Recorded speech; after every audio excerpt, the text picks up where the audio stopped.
পালায় করে আসিয়া মায়ের কাছে শাহজাহান কেন্দে কেন্দে কহ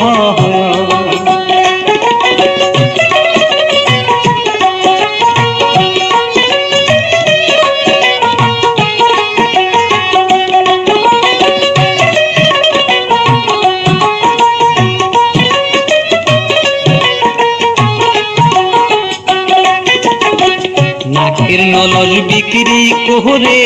শাহজাহানের হাতে দিয়ে কেন্দে বলে শাহজাহানের মা, নতুন বই কিনিয়া বাবা যাও গো তুমি পাঠশালায়, ওরে সকল দুঃখ পাশরিব তোমারে বাঁচাইলে খোদা।